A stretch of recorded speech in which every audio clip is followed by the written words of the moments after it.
Assalamualaikum warahmatullahi wabarakatuh. Perkenalkan, nama saya Liana Nabila Fatin dengan NRP 2040101169. Saya dari kelompok 3 akan menjelaskan pengertian sikap konsumen.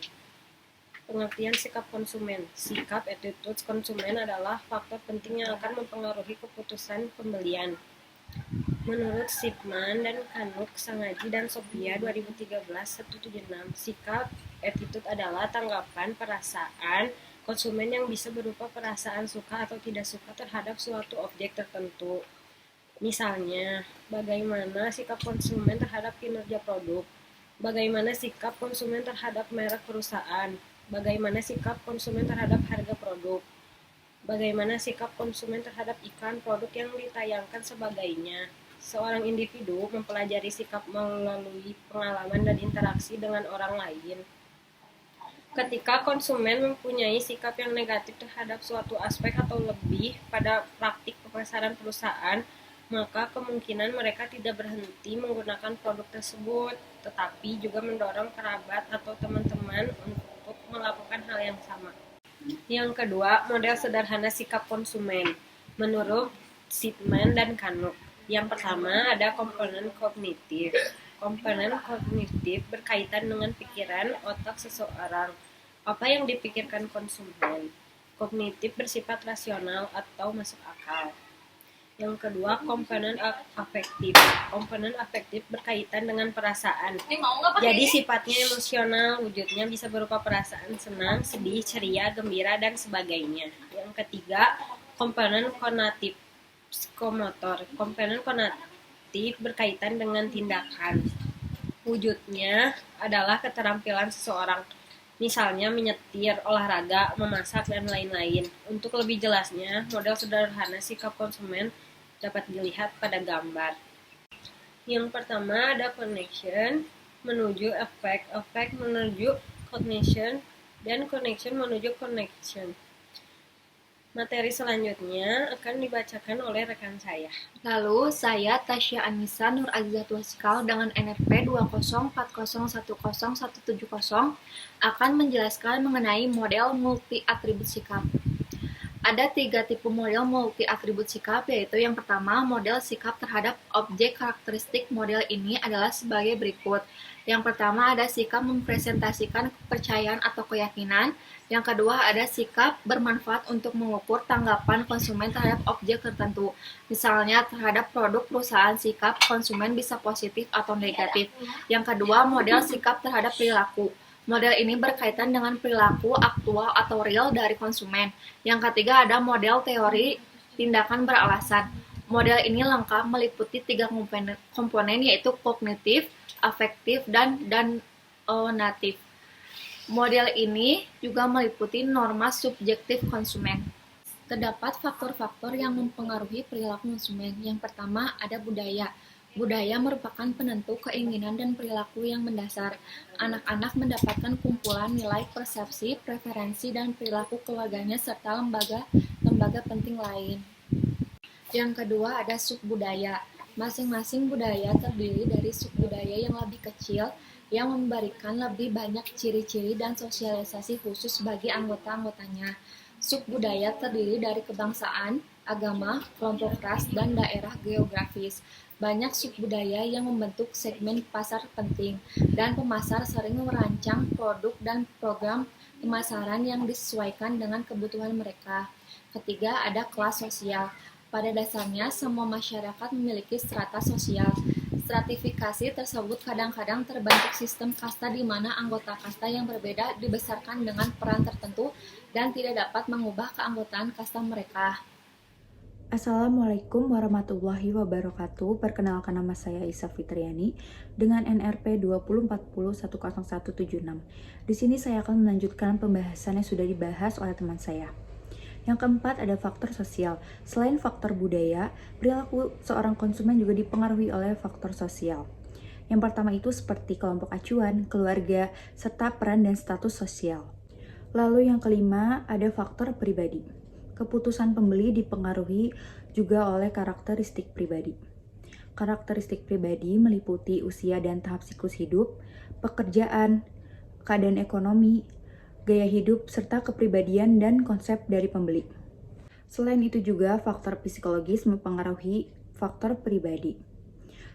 Pilihan pembelian seseorang dipengaruhi oleh 4 faktor psikologis utama, yaitu motivasi, persepsi, pembelajaran, serta keyakinan dan pendirian. Yang pertama ada motivasi. Motivasi yaitu suatu kebutuhan menjadi motif jika ia didorong hingga mencapai tingkat identitas yang memadai. Yang kedua ada persepsi.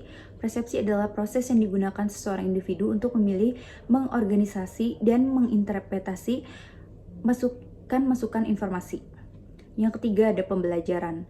Ahli teori pembelajaran yakin bahwa pembelajaran dihasilkan melalui perpaduan kerja antara dorongan, rangsangan petunjuk, tindakan, tanggapan, dan penguatan. Yang terakhir ada keyakinan dan sikap. Keyakinan merupakan gambaran pemikiran yang dianut seseorang tentang suatu hal. Pembahasan selanjutnya yaitu karakteristik sikap. Menurut Sugaji dan Sopiah pada tahun 2013, dalam buku halaman 195-196, ada beberapa karakteristik sikap, yaitu sikap memiliki objek. Yang kedua, konsistensi sikap. Yang ketiga, sikap positif dan negatif dan netral. Yang keempat, ada intensitas sikap. Yang kelima, ada resistensi sikap. Yang keenam, keyakinan sikap. Dan yang terakhir, ada sikap dan situasi. Lalu materi selanjutnya akan dibahas oleh rekan saya. Saya Tasya Nisa Putri dengan NRP 2040100180. 4C, karakter konsumen dalam berbelanja online. Yang pertama ada pembeli yang fokus. Pembeli dengan tipe seperti ini biasanya tidak perlu banyak diyakinkan selama produk yang ia mau ditawarkan dengan harga menarik dan sampai dalam waktu singkat. Sayangnya pembeli seperti ini biasanya mudah beralih ke merchant lain jika ia melihat laman toko tersebut tidak terorganisir dengan baik. Bagi jenis pembeli seperti ini, yang terpenting adalah transaksi yang cepat dan meyakinkan. Lalu yang kedua ada pembeli yang bimbang. Pembeli seperti ini merupakan kebalikan dari jenis customer pertama. Pembeli bimbang akan masuk dan melihat-lihat laman sebuah toko dan mungkin siap melakukan pembelian, namun tidak akan langsung memutuskan dengan hal pertama yang mereka lihat. Pembeli tipe ini merasa dirinya harus terus berpikir ulang dan akhirnya malah memberi barang dari tempat lain. Materi selanjutnya akan disampaikan oleh rekan saya. Saya Purnamasari NPM 2040100181. Di sini saya akan melanjutkan materi yang sebelumnya. Selanjutnya ada pembeli yang kaya informasi. Pembeli ini sudah tahu betul apa yang mereka inginkan. Untuk mewujudkan keinginannya, pembeli dengan karakter ini harus melakukan pembelian barang yang sesuai dengan informasi yang mereka ketahui. Lalu ada pembeli yang enggan. Pembeli ini lebih senang melakukan hal lain selain belanja. Itu artinya mereka yang paling butuh untuk diyakinkan. Mereka harus merasa dimanjakan sebelum memutuskan membeli barang di satu tempat tertentu. Lalu ada pembeli yang praktis. Pembeli dengan sifat seperti ini ingin membeli produk yang pas dengan apa yang mereka pikirkan. Pembeli tipe 1 ini akan menyukai laman online yang menyediakan video berisi panduan lengkap. Lalu di sini ada nilai konsumen atau bisa disebut customer value, adalah ikatan emosional yang muncul antara pelanggan dengan produsen berupa manfaat ekonomi, fungsional, dan psikologis dari konsekuensi pelanggan menggunakan produk dan jasa dalam memenuhi kebutuhan tertentu, seperti penilaian keseluruhan konsumen terhadap utilitas sebuah produk berdasarkan persepsinya terhadap apa yang diterima dan apa yang diberikan. Nilai pelanggan ditentukan oleh dua hal, yaitu biaya dan manfaat. Lalu di sini ada keputusan konsumen. Keputusan konsumen adalah tingkat perasaan konsumen setelah membandingkan antara apa yang dia terima dan harapannya. Seorang pelanggan, jika merasa puas dengan nilai yang diberikan oleh produk atau jasa, sangat besar kemungkinannya menjadi pelanggan dalam waktu yang lama. Lalu, materi selanjutnya akan dijelaskan oleh saya. Sebelumnya, perkenalkan nama saya Ainur Azahra dengan NRP 204010010184. Poin selanjutnya itu memberikan nilai dan kepuasan konsumen.